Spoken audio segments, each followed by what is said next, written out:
Olá, você ganhou um presente de Natal e vai precisar trocar? Conhece os seus direitos na hora da troca? A gente te conta. Natal de menos acidentes em rodovias federais no estado. E no SC Acontece de hoje, a gente também vai falar sobre a relação das emoções e as dores que elas podem causar no corpo físico.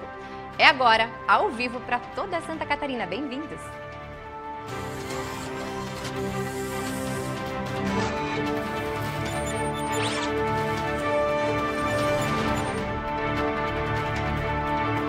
Olá, muito boa tarde para você. A Operação Natal, realizada pela Polícia Rodoviária Federal, registrou uma queda no número de mortes em comparação com os mesmos períodos dos últimos 4 anos aqui no estado. Rudney Haim traz os detalhes.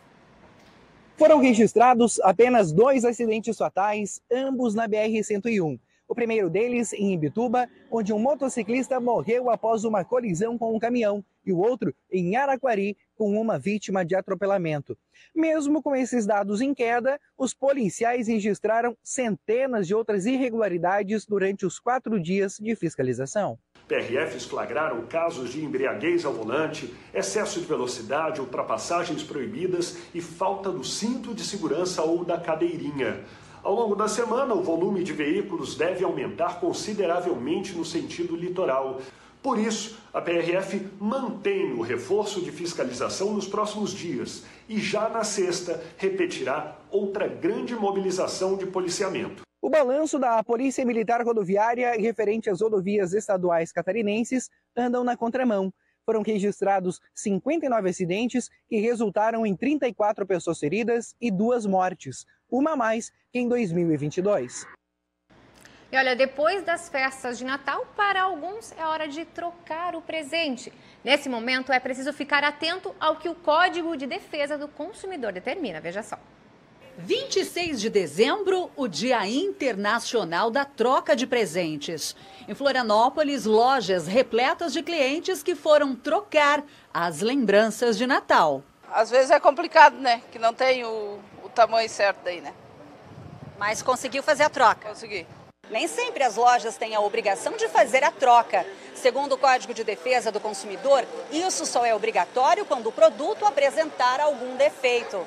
O que acontece na prática é que, para não perder a clientela, as lojas fazem a substituição da mercadoria, mesmo sem obrigação. O consumidor, ele não deve retirar a etiqueta, qualquer tipo que assemelhe àquilo que ele tratou durante a compra. Então, a nota fiscal, o cupom fiscal é importante.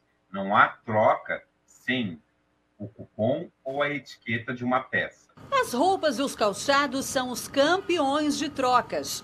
Nesta loja no centro de Florianópolis, a substituição de produtos é uma prática normal e a oportunidade de conquistar novos clientes. Tem aquele pessoal que ganhou o presente e às vezes já conhece a loja, quer vir ver alguma outra peça, já traz aquela peça para trocar.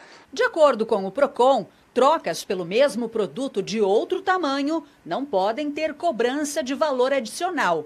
Para trocas de modelos diferentes, o valor final deve ser calculado com base no preço já pago pelo item. Já nas compras online, o comprador tem direito de se arrepender do negócio em até 7 dias. Mas e os presentes que não chegaram antes do Natal, apesar das promessas? O consumidor, se ele comprou o produto não chegou na data, assim que ele solicitou, ele tem o direito à devolução. Ninguém é obrigado a ficar com o produto da internet por um prazo de 7 dias. Chama-se os 7 dias de arrependimento. Ele se arrependeu, o produto não chegou, peça a devolução do seu valor. Muito importante ficar atento aos prazos e também aos direitos, não é? Intervalo rapidinho e na volta a gente fala sobre o fim do ano e os desafios emocionais que ele traz em forma de dores. Não sai daí.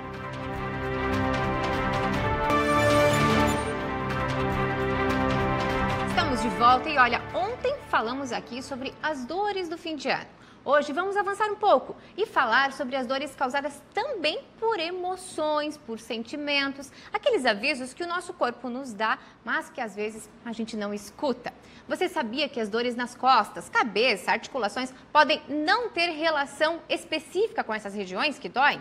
E também que as dores do aparelho digestivo nem sempre são causadas pela alimentação. Para nos ajudar a entender essas situações, a gente recebe aqui no estúdio o fisioterapeuta, especialista em osteopatia, João Irê. Muito boa tarde, bem-vindo, João. Boa tarde, Graziane. Obrigada por estar aqui. João, eu começo te perguntando sobre que forma que os sentimentos, que principalmente nessa época do ano, finaleira, né? A gente já está um pouco estressado, mais emotivo, tem uma mistura de sentimentos. De que forma isso interfere no nosso corpo físico? Sim. É importante compreender que essa fase é uma fase de bastante estresse, encerramento do ano, mas isso pode ocorrer em vários fatores do ano, né? E essa grande situação de estresse vivenciado pelo paciente, ele pode gerar uma adaptação, tanto física como química nesse paciente, né? Física sendo relações musculares e articulares, como química, relações gástricas, né? E isso não dando atenção, ela pode gerar futuramente em relações como de confortos e dores. E essas dores, por vezes, a gente acaba sentindo muita dor na cabeça e a gente quer tratar essa dor, inclusive, medicamentosamente falando, né? Sim. Tomando medicamentos e aí por conta. Existe alguma forma da gente encontrar outras saídas? Como é que é a osteopatia nesse sentido? Sim. A relação do estresse e essa dor que aparece após esse episódio de estresse, é importante que o paciente tenha como visão que se isso apareceu logo depois de um estresse, isso pode ser responsável pela essa situação. Então, trabalhar essa vivência ocorrida, né? Ela pode ocorrer de imediato ou ela fica por um bom tempo nesse paciente. E aí a visão da osteopatia nesse caso a gente trabalha o físico, né? Como tratando primeiro a origem do problema, onde tudo começou, né? Fisicamente. E aí, dependendo das dores, porque ela dá sinais, a gente pontua em alguns pontos, falando com o paciente, explicando para ele, isso pode ter um fundo emocional decorrente disso, né? Então, conhecendo o paciente nesse diálogo, é possível entender, por exemplo, que uma dor nas costas, às vezes, é uma tensão muito forte por algum estresse. Isso. Toda patologia, ela tem um fundo emocional que pode ser desencadeado. Tá? Então, nem sempre só se basear no físico, sem dar essa abordagem, que a psicologia é bem importante também, em muitos casos, né, nesse paciente. Tem que direcionar, às vezes, para uma área dessa. De uma área diferenciada também. Então, toda patologia ela tem essa relação e ela pode, muitas vezes, onde apresenta a dor, nem sempre é a origem do problema. Inclusive, às vezes a gente está com uma dor numa perna, por exemplo. Isso. Mas, por vezes, o problema não está na perna, pode estar na lombar, e a gente está compensando, é assim que vocês falam, né? A gente acaba compensando a dor porque o corpo se defende, é uma defesa do corpo. O corpo, ele gera adaptações, né? E essas adaptações, em decorrência de um fator, elas podem, a longo prazo, gerar algumas patologias e aí, muitas vezes, o paciente sente dor no joelho, direito e, na verdade, é uma disfunção lá do pé esquerdo, né? Então, a pessoa se adapta. Então, a relação da dor, ela sempre começa com uma situação aguda, né? E aí, se a gente não dá atenção para esse primeiro momento dessa dor aguda, não busca um tratamento, não busca um acompanhamento, essa dor, ela vai se prolongar, causando, assim, se instalando uma situação crônica, e aí essa situação crônica no paciente gera essas adaptações onde a dor nem sempre é o ponto principal. Perfeito. João, a gente também está nessa época em que a gente ingere muitos alimentos, só que ao longo do ano todo, às vezes as pessoas têm problemas gástricos, má digestão, tudo isso, refluxo também, que é muito comum. E isso também, nem sempre o problema é o que a gente está ingerindo. Sim. Pode ter outras relações? Sim. As relações gastrointestinais, elas estão quase que diretamente ligadas a uma situação emocional, né? Dependendo da situação, da vivência desse paciente, né? Mas é sempre importante verificar todo o contexto. Então, a disfunção gástrica, né, ou o refluxo, eles já são sinais de que alguma disfunção nesse paciente pode começar a instalar.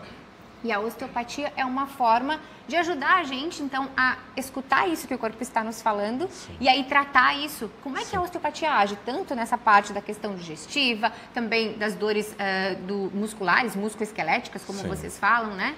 Sim, a osteopatia tem como visão tratar a origem do problema, né? Então, a gente busca fazer uma anamnese nesse paciente, né, para verificar quais são as compensações que ele tem em análise com o que ele falou e tentar buscar com técnicas manuais para reequilibrar toda essa disfunção biomecânica como visceral nesse paciente. Muito bem. Olha só, gente, que interessante, né? A gente entender o nosso corpo. João, muito obrigada pela sua participação, pelas explicações nesse momento bem importante, fim de ano. A gente tem que cuidar muito bem do nosso corpo para começarmos um 2024 ainda melhor. Obrigada, viu? Nada.